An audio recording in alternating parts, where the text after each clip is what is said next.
Owen, how you going? Good yourself. Yeah, pretty well. Even Bondi's got a few banks, which is good. So Hey, Bondi's got a few banks, so that's good. I'm in town, mate. So I'm Oh around the yeah, corner. Yeah, give Curto a buzz, and we'll catch up for a paddle. yeah. I think I might be pretty busy this week, but It sounds like it. Um, I better get into this because time will eat itself up. But yeah, yeah, it'd be good to catch up for a paddle. But thanks for love joining us to talk about the book. There it is, Owen Wright Against the Water. Looks good. it. Yeah. Always nice to see the book finally in print. What prompted you to tell the story and write the book? What was the motivation? So the book came about through the Olympics, right, and the bronze medal. And when I got approached, I what prompted me was just the outreach that I'd had from the bronze medal from so many people that had had concussions or had been through something difficult, whether it's dark times or, trauma or head injury. And that I had an inbox flooded with messages about something they'd been through. And I felt like when I got approached about the book, that I felt like I needed to share what it was that ticked inside of me to come from where I came from and I guess drive to the finish line and get to that medal. And just the importance of having that light at the end of the tunnel always and never losing that sight of it. So that Yeah, was kind of so there was something in it for both people specifically who had brain injuries, and then also for the average person looking for some inspiration. yeah, just it's something a book that people can read, be either inspired by, but also kind of know about some of the work that goes on to achieve those things and to get those places. You could probably look at my career from the outside and go, oh, that was a great career and pretty easy run. And yeah, there's an accident there, but to find out what was going on behind the scenes and all the work that had to go into achieving those things.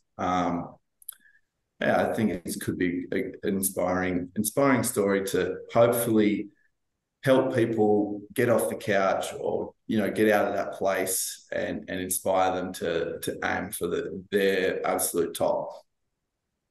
It certainly does that, but it is really your story, and it goes right back to the beginning. I mean, it starts in the right household when you're quite young, Mm-hmm. um, and it delves very deeply into the relationship with your dad.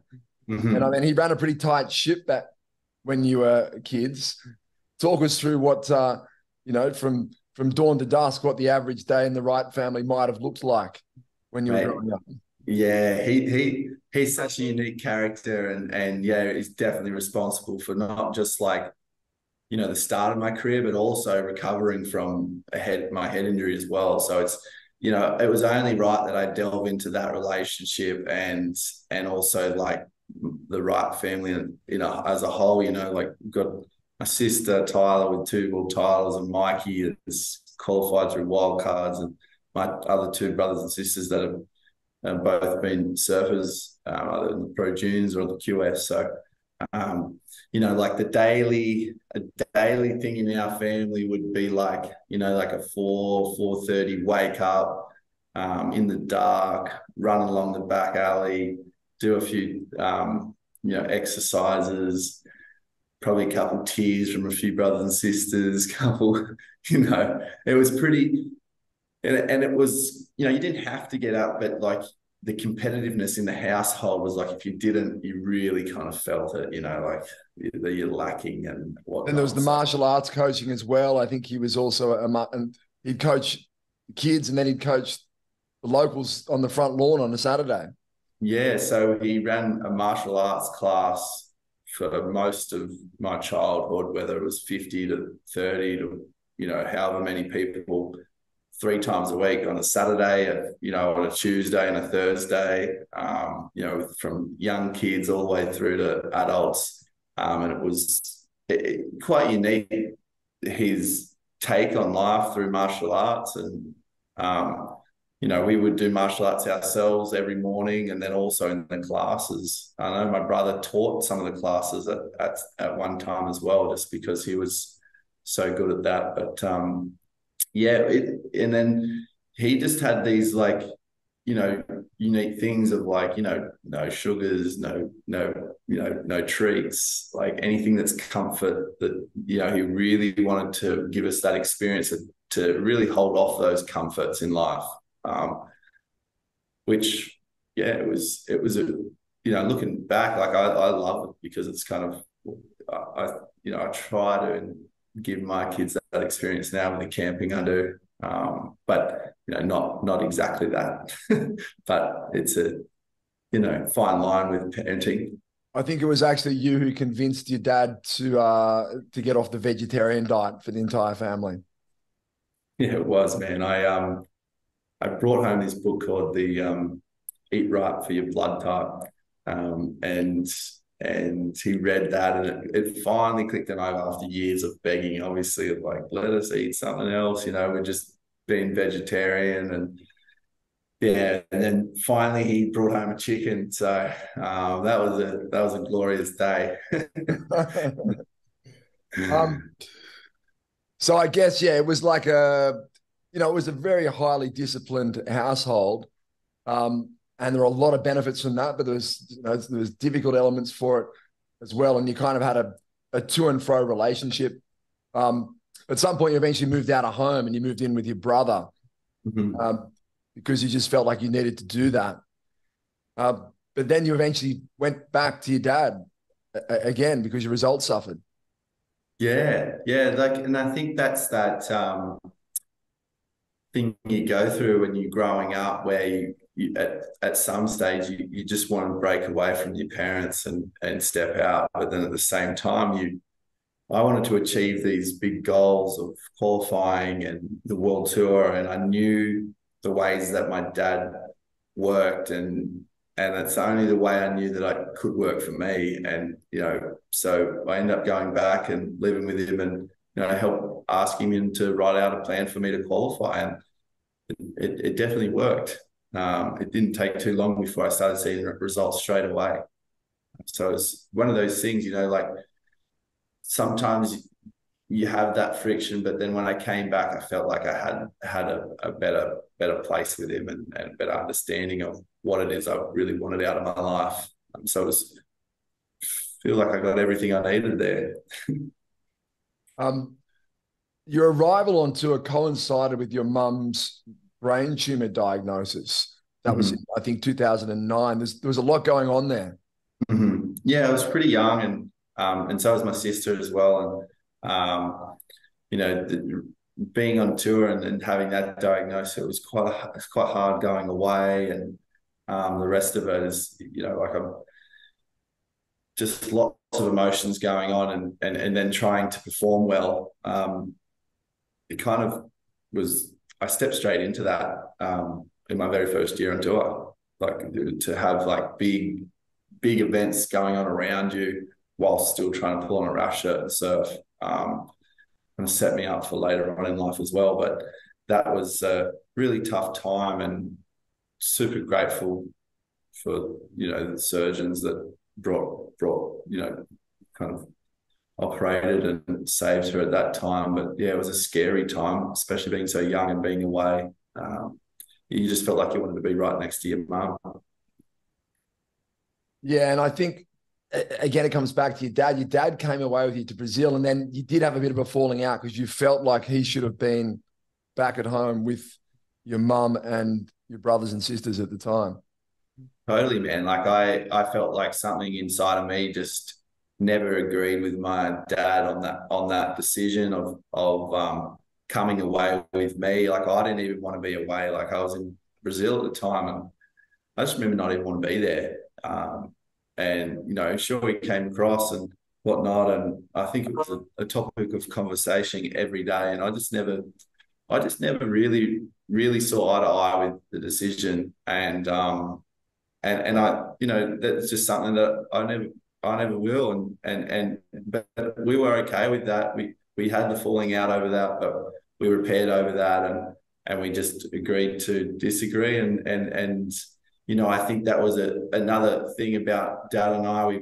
We knew it was like our relationship from being a child had changed. When I first moved out, I came back for a purpose, for him to help me achieve great goals and great results.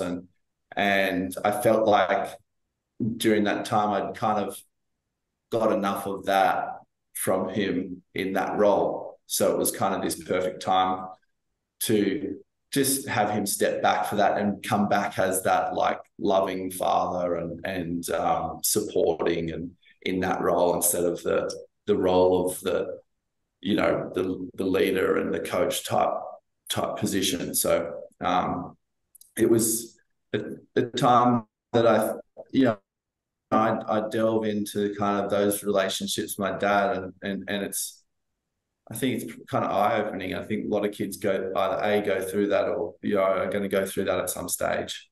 If they're one of those athletes that have that father figure, and a lot of those athletes do, whether it's, you know, Tiger Woods' dad or you know, the Williams sisters' dads. There's a lot of this in a lot of different sports around the world. So yeah, it's just another dynamic there where something similar.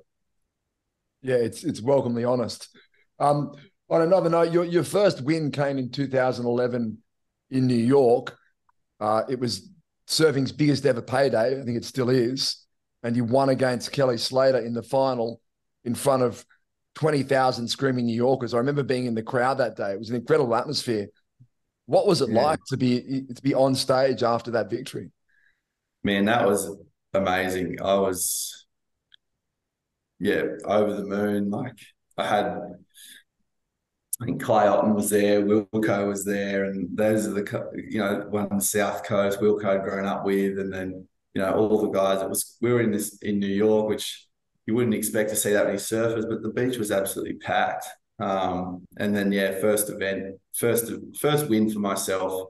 You know, Dad wasn't there for that one, but the phone call afterwards, I think he was stoked, or just super emotional for the first time. So it was a big achievement for the family and myself. I was pumped up, man. Yeah, it was a huge moment. I guess you delve into the positives and the negatives of the life as a professional surfer. There's another section of the book there where Tyler's 18, and I think you go and see her in Huntington. And although she's only 18, you kind of sense that she's already on the fringe of burnout. You know, were you worried about her at the time? Yeah, and I think that's something that child, I guess all child prodigies, or, you know, you aim so high from such a young age. And for myself, I got there a little later than Tyler did. Tyler was winning world tour events at 14. And then by 18, I kind of sensed I had some big changes in my life. And then I kind of like sensed that my sister might have been going through something similar.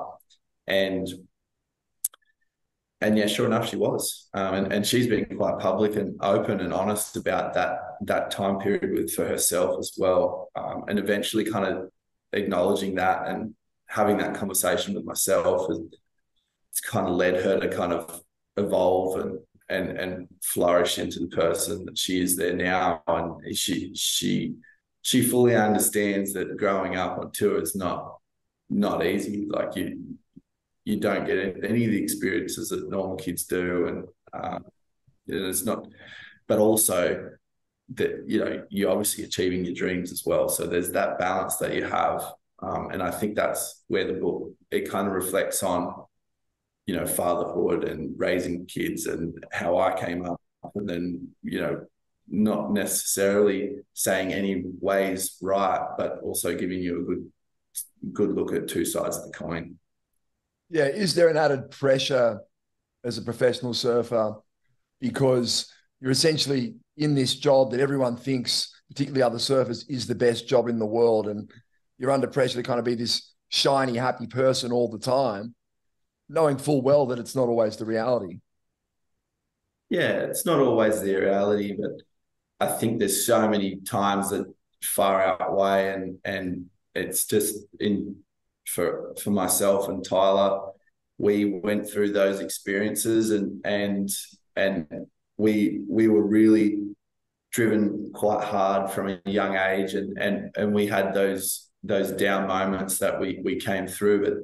But as a whole, I think surfing is, geez, it's has to be one of the best sports going. Like, we're not following the line on the bottom of a pool when, we're not running around in a circle on track and field. So, it has to be one of the best Olympic sports to be in now as well, right? Like, it's pretty incredible. Yeah, you've certainly ticked all the boxes in that respect. One of the other interesting parts of the book that really comes through is this kind of searching nature of yours for the ultimate coach or the ultimate regime to complement surfing.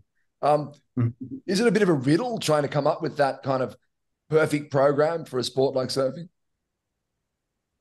You know what? I think I'd have to say it forever evaded. Like, it was just constantly searching for, how do I get what's next? And maybe that's just that competitive edge. And I went from one coach to get this aspect, and then the next coach and got this aspect. And I actually feel like now, if I look back, I feel like each of those experiences was a big part in my life, and learned, whether either A, ended negatively, or B, ended positively, I've taken something positive out of it, whether I've learned something, what to do or what not to do. And to where I am now, I feel like I feel like I'm the best I've been just through all those experiences and how to piece it together. But obviously not on tour anymore, but just love what I've learned throughout my career, from all the coaches. And, like, I really still talk to Micro to this day, and, about what's next after surfing, like I've just started a new sport, and trying something else out. So, it's just, they become friends, and it's about life. It's not just about surfing. So, yeah, I mean, even there's the coaching side, there's even the training side, where I think you kind of can concede that you packed on 10 kilograms of muscle and you looked great and you were ripped, but you were probably too heavy for your frame to surf well. Like this, you go into those. Totally, man.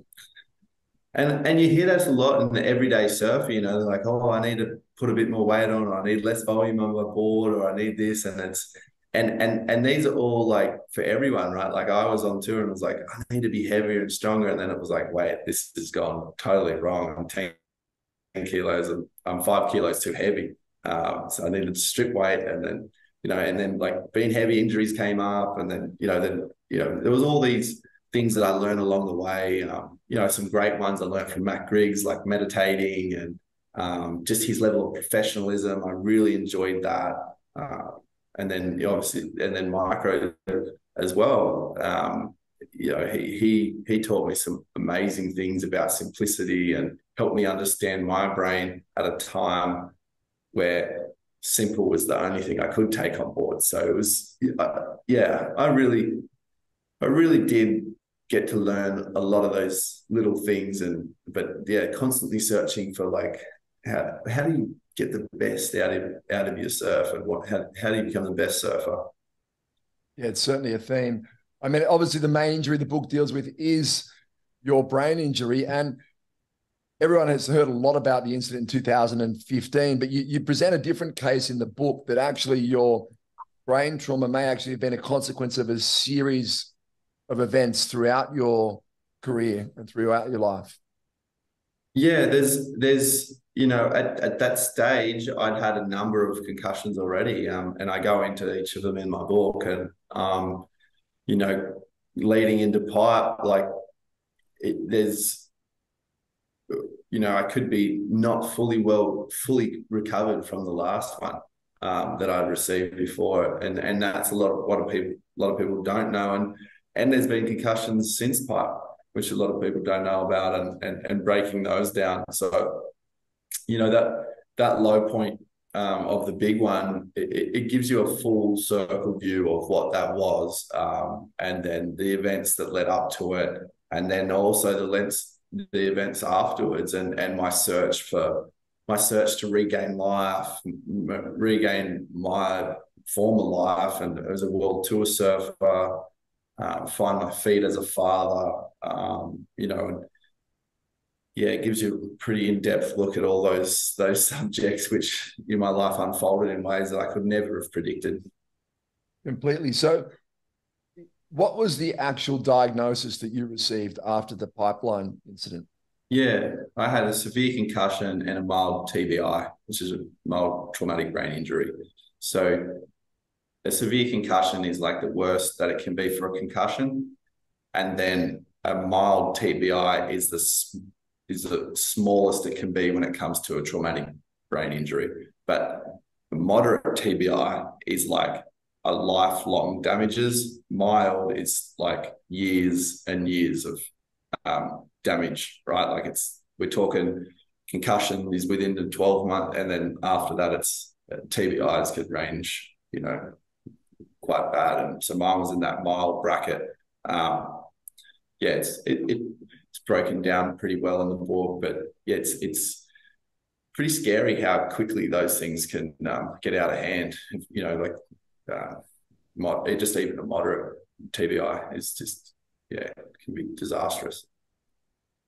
So in the wake of the accident at Pipeline, immediately afterwards, there wasn't a lot of information sort of circulating around how you were doing in those following months. What was your frame of mind like then, or how were you in that window, sort of in that immediate aftermath?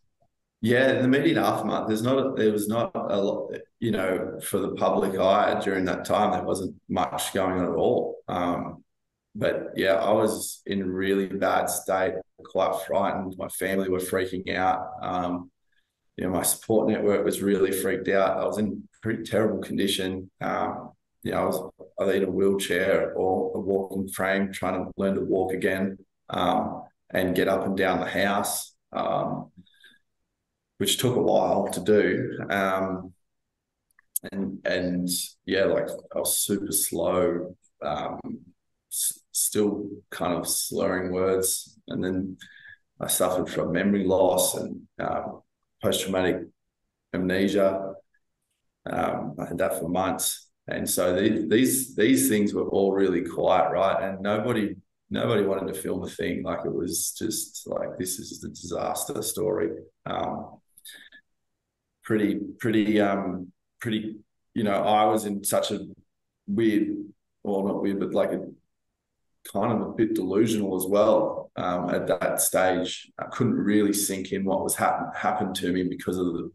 So you're not actually super aware that something is actually really wrong, in a sense, yeah. So this is the really hard part for my family, right? Is that I wasn't really super aware. I was a bit delusional, also suffering from post-traumatic amnesia. So I wasn't really able to grasp the situation. At that stage, I still thought I was going to be back on tour by mid-year. And it wasn't until later on where I got a bit better and I turned a big corner, penny dropped, where I was like, whoa, this is like, what have I just been through? And, lost lots of my memory of that time. But my family went through a real struggle watching me in that state, man, was just shocking for them to see. And then to see me kind of fire up to go back to tour, it was like, how, what, why? This is just taking him this far out. Why jump back in? And it was hard for them to understand that. But part of the reason why I jumped back in was my neurologist said I've got to regain my life. That was the and then reassess.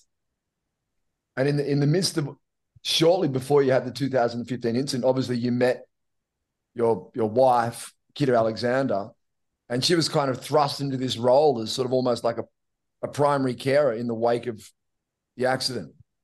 Yeah, man. It's just a wild turn of events. Like, we hadn't met long before that. And then she was like caring for me and like just, my sister and my mom and the rest of it, and everyone was just trying to pick up these pieces. And yeah, she just was there for me. And it delves into that in the book, and that struggle with her being so young, and yeah, just trying to make it through. And then obviously, like, we had a son together in the end of 2016. So yeah, it's all in the book, where it's like, well, some part of me was working, and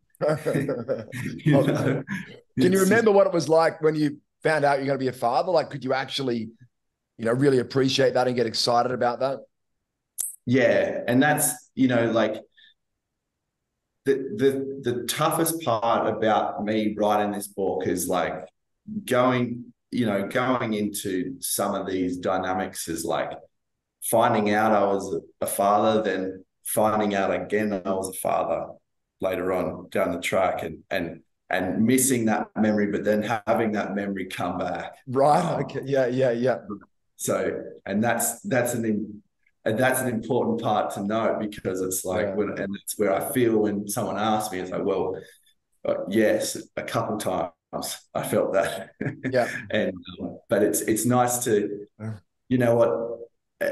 that post-traumatic amnesia played a real tricky part of my life, and at a real wild time too. But it's like all the memories were going in, but filing in the wrong place where I couldn't access them. And then as my brain got better, I got to access them. And they got to start to file away, and they'd come to me at night, and I'd ask everyone around me, and hey, did this happen or this happened? And it all kind of got filled in from there. So yeah.